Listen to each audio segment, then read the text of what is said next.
니하! 안녕하세요. 미래의 소설가 미소입니다.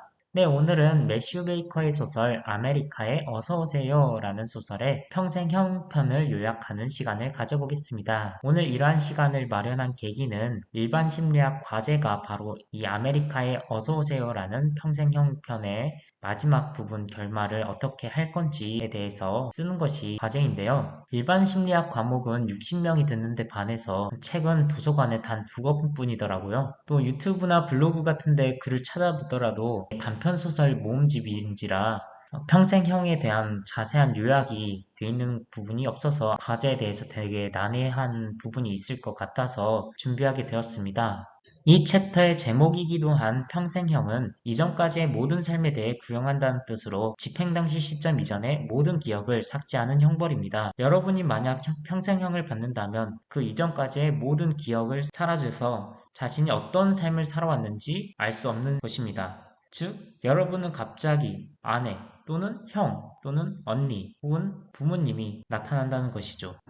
그리고 여러분이 무엇을 좋아했는지조차 알 수 없다는 것이 가장 큰 무서움입니다. 평생형이라는 난해한 개념이 등장한 만큼 이 소설에 대해서 배경을 알아보는 시간을 잠시 가져보겠습니다. 이 사회에서는 징역의 내용이 수감되어 노동을 하는 것이 아닌 기억 삭제를 당하는 것입니다. 소설에 등장하는 낯선 남자의 경우 세무신고서 허위 작성으로 인해 1년형 선고를 받아 신혼여행의 1년 기억을 전부 삭제당하였습니다.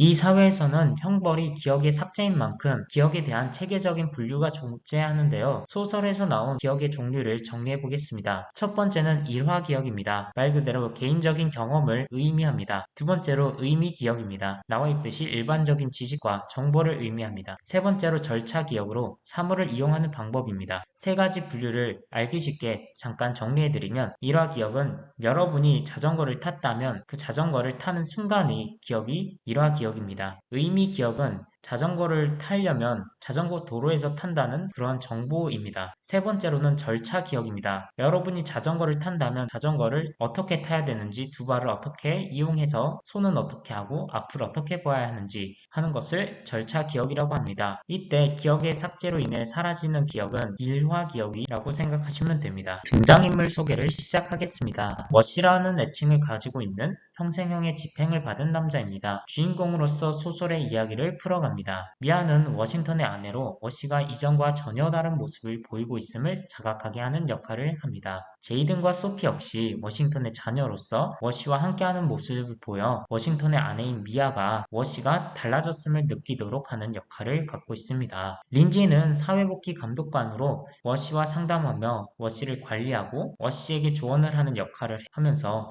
1년 동안 워시를 관찰합니다. 린지가 한 가장 큰 조언은 자신의 과거를 알아보지 말라고 조언을 했던 기억이 있습니다. 낯선 남자는 1년의 징역을 산 남자로 길거리에서 워시와 우연히 마주쳐서 이야기를 나누었는데 그때 워시가 과거에 관해 탐구할 수 있는 정보를 주는 역할을 하였습니다. 그것은 바로 도서관에는 컴퓨터가 있다라는 것이었습니다. 워시에게 가장 중요한 공간입니다. 소설에서는 워시가 자다 깬 후 몸이 가는 대로 움직이다 보니 지하실에 있는 상자에 초콜릿을 먹고 안도감을 느꼈다는 부분이 있습니다. 즉, 몸이 기억하여 지하실로 걸어갔다는 것은 가장 익숙한 곳이 지하실이었다는 것을 입증하는 것이기도 합니다. 지하실에는 금고가 하나 있었는데요. 이 금고에는 고무밴드가 하나 들어있었습니다. 그런데 그 외에도 총기의 흔적이 남아 있었는데요. 그런데 총기가 전혀 없고 탄약조차 발견되지 않았습니다. 그 이유는 총기 소유는 기억 삭제형을 받은 자에게는 허용되지 않기 때문이었습니다. 그 이후 수도꼭지 수리를 하던 워시는 지하실에서 도구를 찾기 위해서 지하실을 뒤지다 화살통을 발견했습니다. 이것으로 워시는 활을 들고 사냥을 나가는데요. 월등히 뛰어난 실력으로 동물들을 잡는 워시를 볼 수 있습니다. 워시가 절차 기억을 가지고 있었기 때문이라고 생각할 수 있습니다. 워시는 가족들과 굉장히 화목해지려고 노력하고 이들의 신뢰를 얻습니다. 그 이후 결혼기념일에 아내와 함께 간 오두막에서 아내에게 소총을 선물로 받습니다. 이는 총기 소유가 금지된 워시에게 법을 어기는 것임에도 선물한 것으로 워시가 이전과 굉장히 달라졌다는 것을 뜻하는 반증이기도 합니다.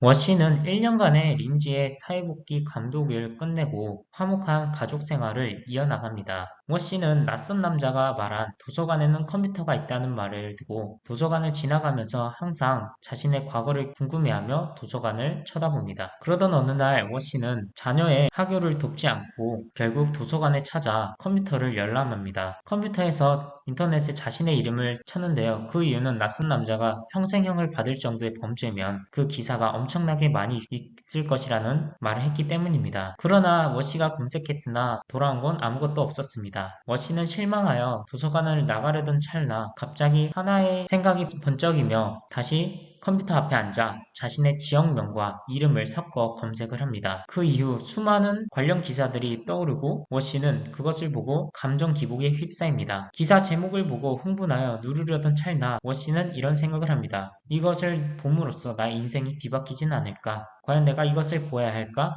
말아야 할까? 여러분은 여기서 어떻게 하시겠습니까?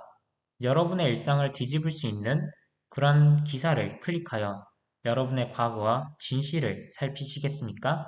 그게 아니라면 기사를 클릭하지 않고 도서관의 문을 열고 평화로운 일상에 돌아가 가족과 행복한 생활을 이어나가시겠습니까? 어떠한 선택을 할지 그리고 그 이유를 적는 것이 바로 이 일반 심리학 2차 과제였습니다. 이번 요약을 통해 여러분이 흥미로운 선택을 해보시면 좋겠습니다. 감사합니다.